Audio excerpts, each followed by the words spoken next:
સુરતમાં નિલેશ કુંભાણીનો હજુ પણ હાઈ વોલ્ટેજ ડ્રામા યથાવત જોવા મળી રહ્યો છે.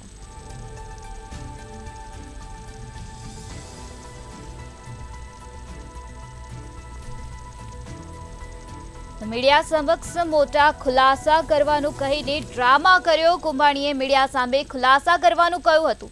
છેલ્લા સમયે તબિયતનું બહાનું કર્યું હતું. કુંભાણીએ તબિયતનું બહાનું કરી પત્રકાર પરિષદ કેન્સલ કરી હતી.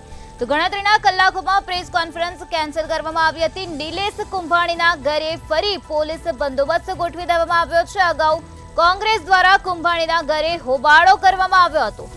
ફરી હોબાળો ન થાય તે માટે આ પ્રકારે ચુસ્ત પોલીસ બંદોબસ્ત ગોઠવી દેવામાં આવ્યો છે.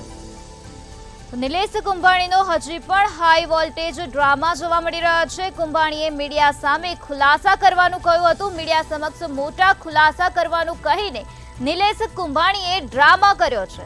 છેલ્લા જ સમયે તબિયતનું બહાનું કર્યું છે. કુંભાણીએ તબિયતનું બહાનું કરીને પત્રકાર પરિષદ કેન્સલ કરી નાખી. તો ગણતરીના કલાકોમાં પ્રેસ કોન્ફરન્સને કેન્સલ કરવામાં આવે છે. નિલેશ કુંભાણીના ઘરે ફરીથી પોલીસનો બંદોબસ્ત ગોઠવી દેવામાં આવ્યો છે. તો અગાઉ કોંગ્રેસ દ્વારા કુંભાણીના ઘરે હોબાળો કરવામાં આવ્યો હતો. ફરી કોઈ હોબાળો ન થાય તે માટે બંદોબસ્ત ગોઠવી દેવામાં આવ્યો છે.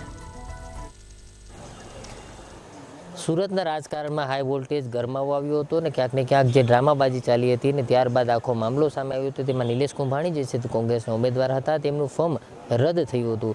ત્યારથી નિલેશ કુંભાણી પોતાના ઘરેથી ગાયબ છે. જોઈ શકાય છે આ તેમનું ઘર છે અને આ જે પ્રકારે આ બિલ્ડિંગ છે સ્વસ્તિક ટાવરનું આ ઈ વિભાગનું જે આ બિલ્ડિંગ છે તે બિલ્ડિંગની અંદર નિલેશ કુંભાણી જે છે તે 11મા માળે રહે છે ને આ તેમના ઘરે તે છેલ્લા 14 દિવસથી નથી. કહી શકાય કે જે પ્રકારે આ નિલેશ કુંભાણી છે તેમના ઘરે નથી આવ્યા અને તેને જ લઈને તેમના પત્ની જે છે તેમણે પણ અનેકો આક્ષેપો કર્યા હતા. નિલેશ કુંભાણી જે છે તે એટલા દિવસથી નથી તેને લઈને ક્યાંક ને ક્યાંક અનેક સવાલો થઈ રહ્યા છે. પરંતુ નિલેશ કુંભાણીના ઘરે જે પ્રકારે જોઈ શકાય છે પોલીસ બંદોબસ્ત પણ ગોઠવી દેવામાં આવ્યો છે.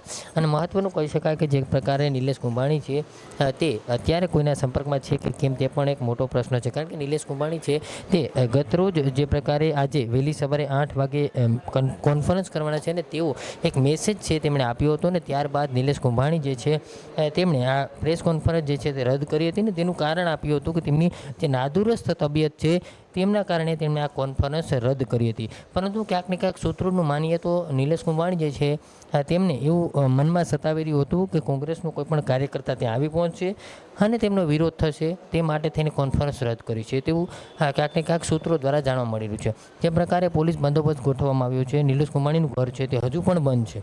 કહી શકાય કે જે પ્રકારે આખલો મામલો સામે આવ્યો હતો તેને લઈને જે પ્રકારે પોલીસ બંદોબસ્ત છે તે પણ ગોઠવી દેવામાં આવ્યો છે. અને સ્પષ્ટ કહી શકાય કે જે પ્રકારે નિલેશ કુંભાણી જે છે તે હજી સુધી તેમના ઘરે આવ્યા નથી. એટલે નિલેશ કુંભાણી ક્યાં છે તે હજુ પણ કોઈ જાણતું નથી. એટલે મહત્વનું એ પણ કહી શકાય કે જે પ્રકારે તેમની કોન્ફરન્સ રદ થઈ તેને લઈને પણ અનેક સવાલો થઈ રહ્યા છે.